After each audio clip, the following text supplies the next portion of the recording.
Hi guys, welcome back to my channel, Jordan Mind, Body, and Soul, where we learn to take care of ourselves, mind, body, and soul. And today's topic I feel is very important, as you can already tell from the title. It's about like your quarter life crisis. So 25, I'm 26, but 25 and how I feel being 25. Well, I'm 26, so being at that age where you're like, you're no longer a child, obviously. You're not a teenager. You're a young adult, but you're still not like 35, 40. Like, you're still young to where you kind of feel, I kind of feel stuck. So I just kind of wanted to share just a little bit of like what I'm feeling, what I'm thinking, my experiences, and then also hear what other people are feeling, because I feel like there's not a lot of videos like this, but I'm sure, if not everyone, most people have this feeling. And then maybe we just don't articulate it, maybe we just don't talk to each other about it, but I just want to share a little bit of how I'm feeling and what I'm thinking. Okay, so if you catch me looking to the side, it is because I have a little notepad just to keep track of everything, because I don't want it to seem scripted. I want all my videos to be as natural as possible. However, there are specific things that I want to cover, and I'm going to make sure I don't leave any of it out. So if you see me looking to the side or off, that's why.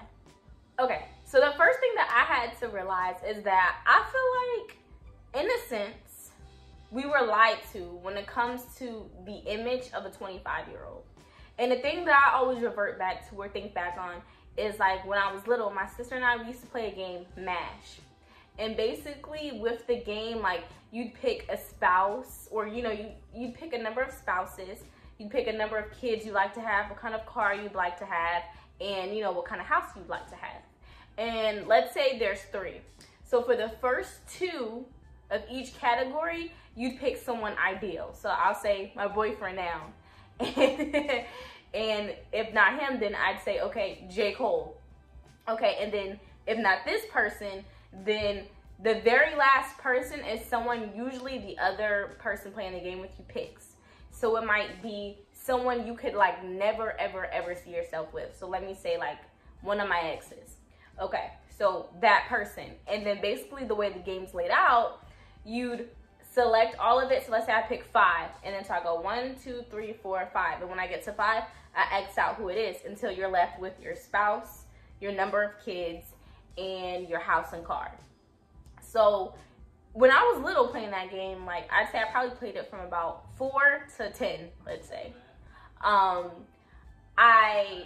thought 25 was a lot older than it really is. So I'd be like, oh, 25, 26, 27, and those are the ages I'd pick. And then my sister would pick like 92, whatever the age may be.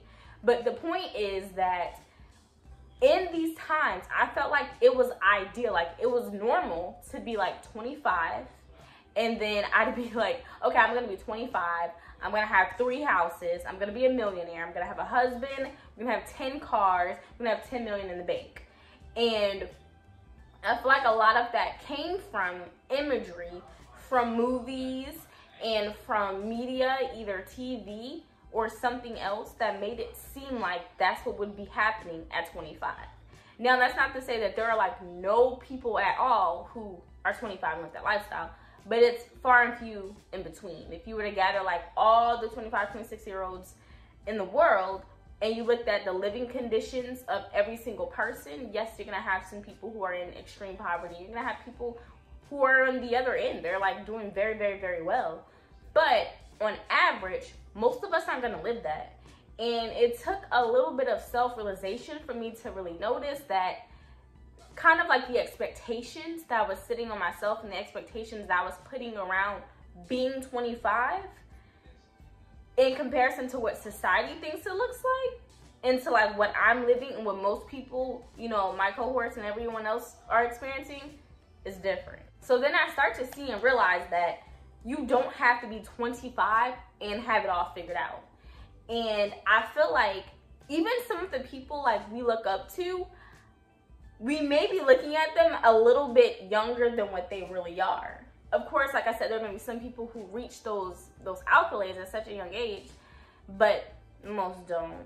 I think another big part, so I was born in 1995, so I'm 26, so the 95, 94, 96, like all of us, I think the thing is with us, because we're millennials, so it stops at 96. So just millennials in general, but specifically like 90s babies, I feel, we were different in the sense that, like, unlike our parents, we don't have a job where we're like, most don't. We don't have something where we're like, you know what, I'm gonna do this and I wanna work there for 30 years. Or you know what, I'm graduating high school and I'm going straight to the farm. You know what I mean? Like, not that there aren't people who do that, but it's a little more, it's a little less structured for us. I feel like with social media and different sources of income like DoorDash and stuff like that, people can make just as much doing that than working at a job they had to get a degree for, you know, had to go through all these different hoops to get. They can make just as much busting out the right move on TikTok. So you know what I mean, at the right time. Not everyone's gonna be famous for it, but you know what I mean, and that can open up doors and the avenues for them to make even more money. So we don't have that type of security in that sense, because even if something happens, you can get fired from those jobs. But I'm saying security in the sense that this is what I want to do. I want to be, you know, a singer and I'm gonna sing and that's it.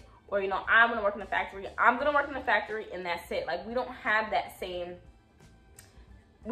stability in that sense, because like with us, we're like, you know what, if I don't like the way the manager's talking, I don't like the way she looks, I'm out, I'm leaving, I'm going somewhere else.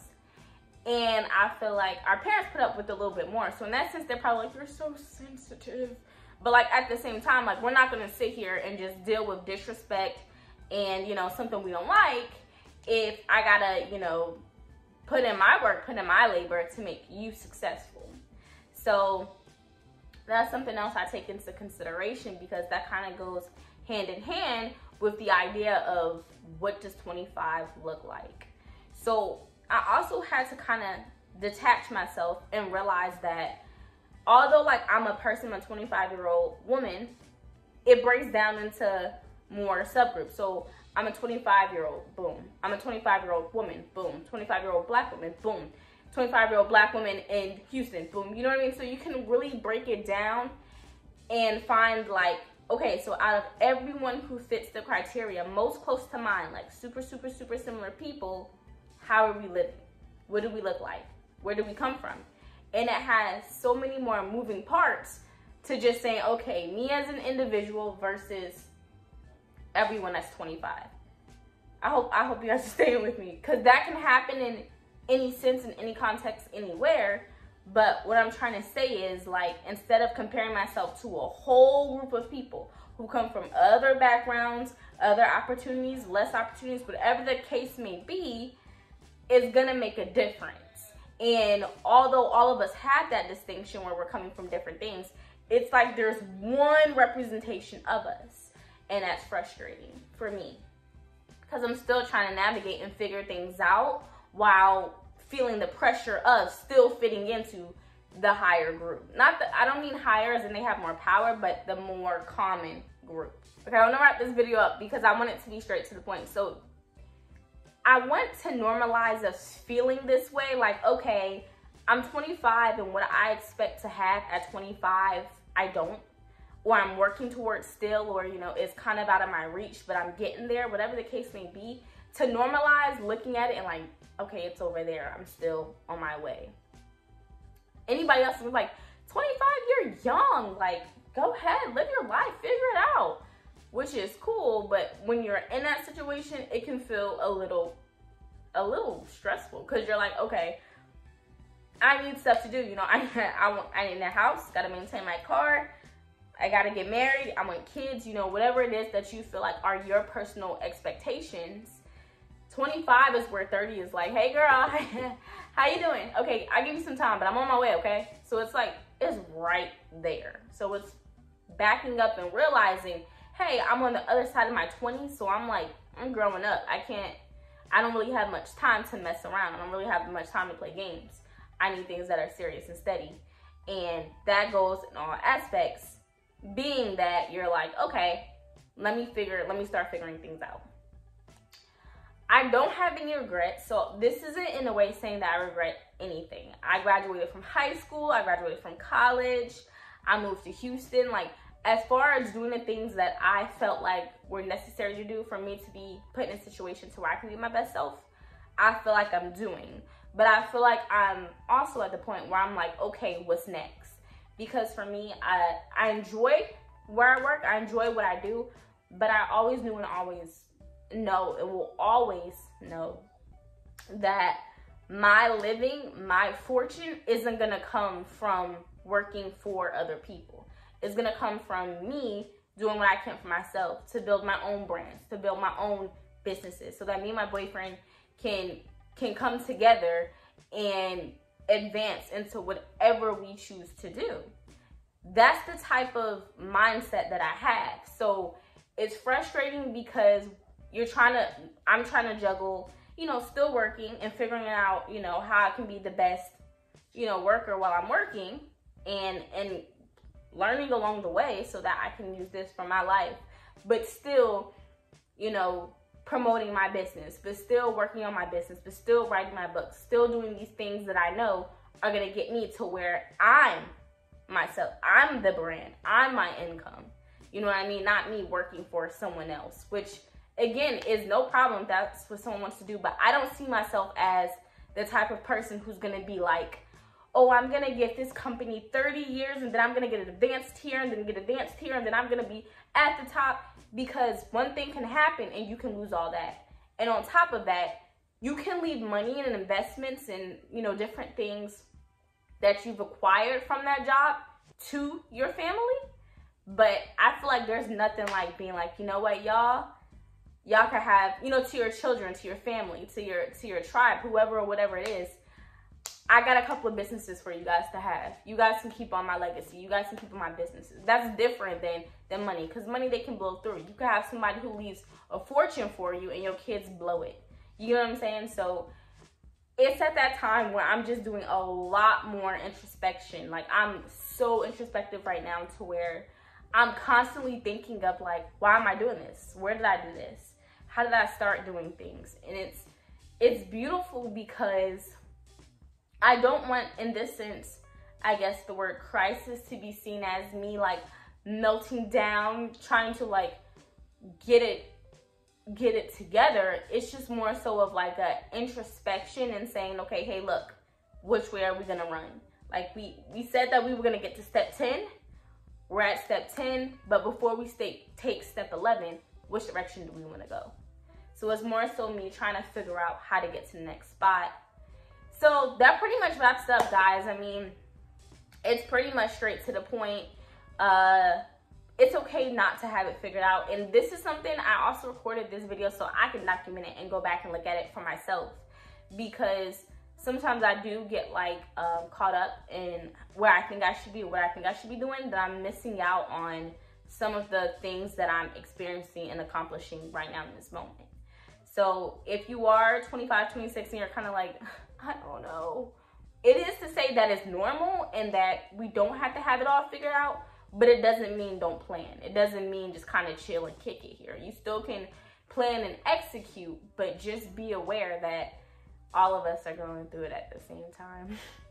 So that was a little bit of a vent. It was. Hey guys, so down in the comments below, kind of talk to me. Let me know, have you felt this before? Are you experiencing it? Do you know someone else who's experiencing it?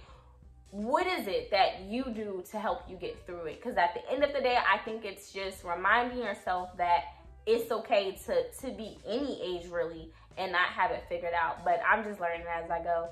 So thank you guys for watching. Didn't want this to be too long. Make sure you are taking care of yourself, mind, body, and soul. That's daily checks to make sure everything's in tune so that you could be your best self. Thank you guys for watching. Catch you next time. Bye.